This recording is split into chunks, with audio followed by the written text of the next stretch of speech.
Hola, ¿qué tal? ¿Cómo están todos? Los saludo con mucho gusto. Mi nombre es Paulina Araiza y el día de hoy vamos a ver una paleta para veladuras. Es un tema complementario a la grisalla y sobre todo a las capas muertas, y el cual en este apartado es importante abordar para darle seguimiento a la técnica. Primeramente vamos a ver qué es una veladura.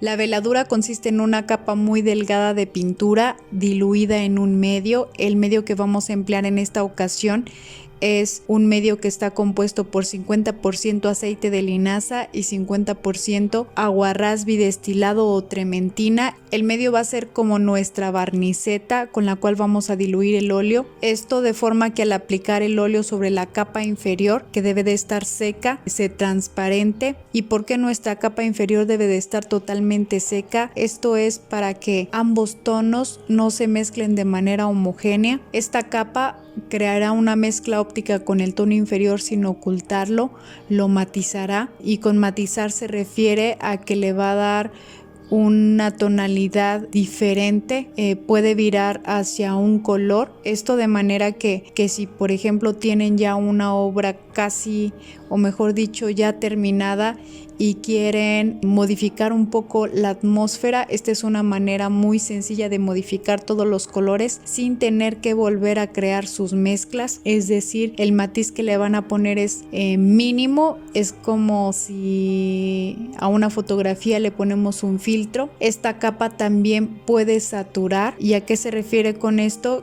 Que pueden hacer un color más oscuro al ir superponiendo una capa más otra capa más otra capa, sobre todo si es del mismo color. Y por último, y otra de sus funciones es que lo oscurecerá.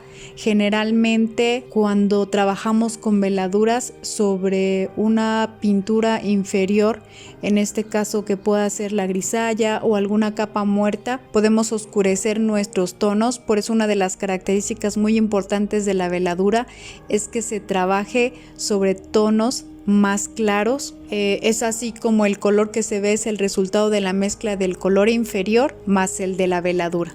Una vez que ya tenemos una idea más clara de qué es una veladura y para qué nos va a servir, una de las cosas más importantes al realizarla es identificar el grado de transparencia u opacidad de los óleos que vayamos a emplear. En este caso podemos guiarnos con los códigos de transparencia u opacidad que les muestro a continuación, y que son este recuadro blanco, que significa transparente, el recuadro blanco con diagonal, que es semitransparente, otro recuadro dividido en dos partes que representa que es semiopaco, y por último el opaco. Ahora, estos códigos los vamos a encontrar sobre todo en las marcas que son profesionales y que incluyen información que es relevante sobre los óleos, y en el caso de los óleos que son para estudiante y los cuales también yo utilizo, la manera en la que podemos comprobarlo es extendiendo la pintura sobre nuestra paleta de manera que podamos identificar su transparencia u opacidad. Otra de las cosas que también pasa es que dependiendo de la marca puede que sea el mismo tono y sin embargo su transparencia u opacidad sea diferente. Es el caso de el siena tostada, que si lo compramos de marca profesional es transparente, y en algunas de las marcas de estudiante he podido observar que es totalmente opaco, para que estemos muy al pendiente de esos cambios. Puse aquí un pequeño ejemplo con estos recuadros en tonos primarios, en los que podemos ir viendo gradualmente cómo un tono transparente se va volviendo totalmente opaco y cubriente, y por lo tanto va ocultando la línea. La paleta que les muestro a continuación es una paleta que nos va a servir para las veladuras. Todos estos tonos son transparentes y son el blanco de plomo, el blanco de zinc, el estil de grano, rosa lizarín, laca geranio, magenta, violeta permanente, azul ultramar, azul cian, azul talo, azul prusia y el verde viridián. Todos estos son transparentes, aunque yo tengo cierta preferencia por el blanco de zinc, el estil de grano, el laca geranio, el azul ultramar. Casi son los que más utilizo para todo lo que tiene que ver con veladuras, y si se fijan son 3 tonos primarios. Vamos a ordenar estos tonos en un círculo cromático de manera que podamos también conformar los tonos secundarios a partir de esta lista de primarios, y también que se abra nuestra lista de posibilidades en cuanto a la realización de veladuras con diferentes tonalidades.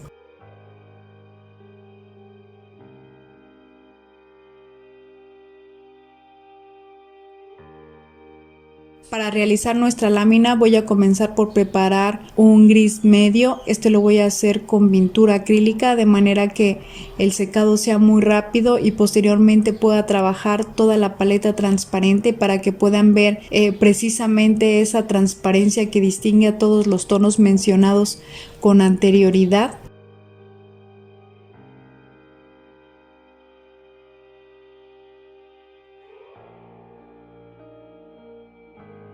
Una vez que ya tenemos seca nuestra línea gris, vamos a ir poniendo nuestros tonos diluidos un poco con la barniceta que antes mencioné y que es 50% aceite de linaza y 50% trementina o aguarrásbi destilado. Hoy lo vamos a hacer así. Hay otras maneras de trabajarlo, como puede ser utilizando liquid para veladuras o también variando las proporciones de la barniceta, incluso también creando una barniceta en la cual espesamos el aceite al sol. Vamos a ir poniendo gradualmente nuestros tonos y lo vamos a hacer también en orden del círculo cromático y también del más claro al más oscuro. Vamos a poner primero los blancos. El blanco de plomo es un blanco que está descontinuado. Este blanco que yo tengo es ya viejísimo. El blanco de zinc también lo podemos utilizar para veladuras. En lo personal yo lo utilizo y me gustan mucho los efectos. No nos da el efecto que nos da el blanco de titanio, que en caso contrario opaca los colores. En este caso trabajamos el blanco de zinc sobre tonos que son más oscuros o cuando necesitamos realzar un poco las luces. Esto porque a lo mejor en una veladura anterior se nos pasó la mano. El estil de grano también lo pueden sustituir por el amarillo indio. Digamos que es el tono primario para veladuras, aunque su composición más bien parece como si fuera un amarillo oscuro y como si tuviera un poquito de matiz rojo. A la par que vamos a ir estudiando cada color, vamos a ir completando el círculo cromático. Esto para emplear nuestra paleta de tonos transparentes en tonos secundarios. Este círculo muy bien lo podríamos completar con sus 12 tonalidades del espectro, pero en lo personal las veladuras las utilizo en su mayoría a partir de los tonos primarios o tonos quebrados.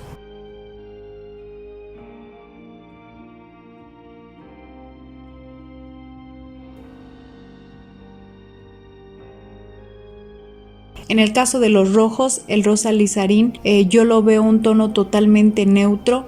Y con neutro me refiero a que no es un rojo que vira hacia los amarillos como el rojo ATL o los cadmio, ni que tampoco vira hacia los fríos como lo es los dos tonos que voy a poner posteriormente, que es el laca geranio y el magenta, y que nos sirven principalmente para realizar tonalidades violetas o fuchsias.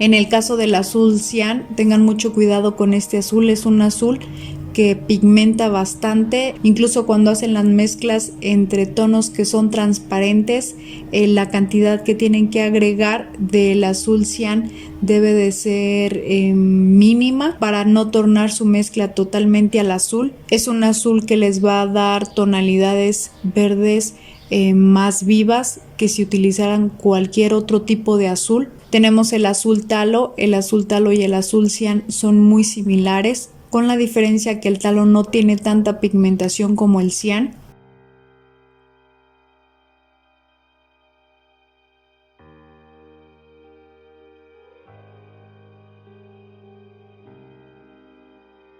Y por último, y dentro de los azules, tenemos el azul Prusia, que es un azul más oscuro, sin embargo sigue conservando esta característica de transparencia y tiene un matiz un poco verdoso.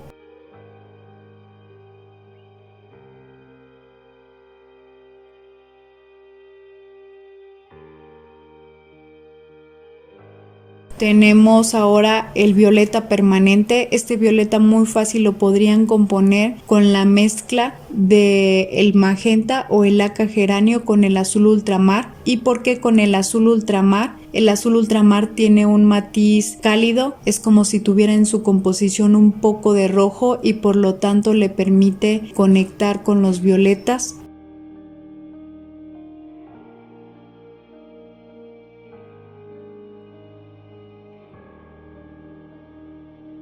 Lo vamos a aplicar de manera directa en la última circunferencia. Al igual que el verde viridian, es un verde muy bonito, sobre todo para crear negros compuestos. Y dentro de la paleta, que podríamos decir está compuesta por tonos primarios, el verde constituiría un tono terciario que es como un verde azulado, y dentro de los verdes es como los verdes más puros.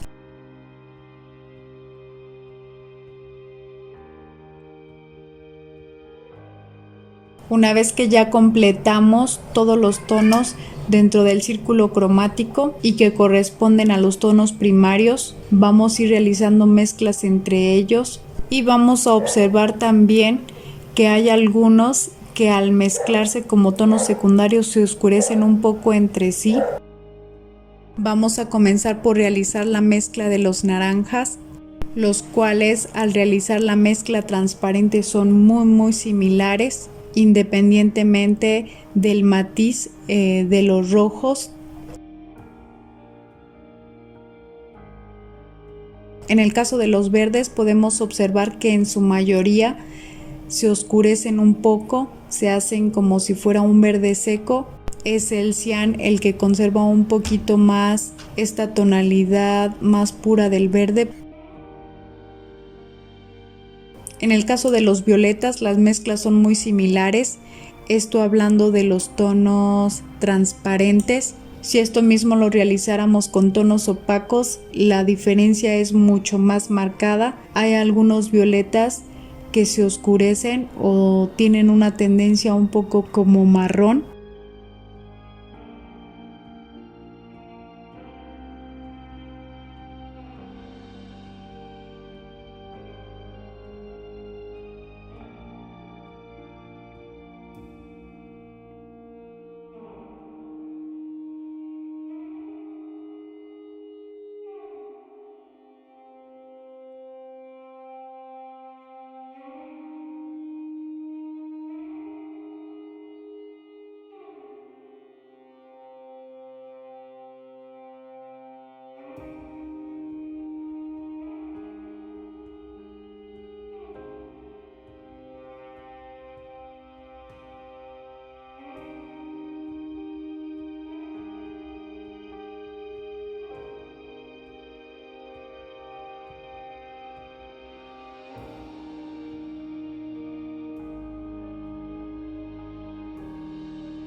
Y bien, aquí tenemos ya listo nuestro círculo cromático, nuestra línea de colores transparentes. Espero que este ejercicio les sea de gran utilidad. Esto sobre todo para que vayan identificando dentro de las cualidades y propiedades del color que estos tonos son transparentes y que son idóneos para las veladuras. En el próximo video veremos una continuación. Vamos a trabajar una paleta extendida para que puedan conocer otros tonos que se utilizan para las veladuras y que son más tierras, más neutros o cromáticos neutros, que ya les iré explicando, pero que de entrada sepan que con todos estos tonos que acabamos de ver el día de hoy los podemos imitar. Como siempre, espero que esta información les sea de utilidad, y si creen que le es útil a otra persona, que lo puedan compartir, que nos platiquen también cuál es la paleta que ustedes utilizan. Y si les gustó el video, nos regalen un like, eso nos motiva a seguir trabajando. Así que los invito a que estén muy atentos y que no se pierdan nuestro próximo video.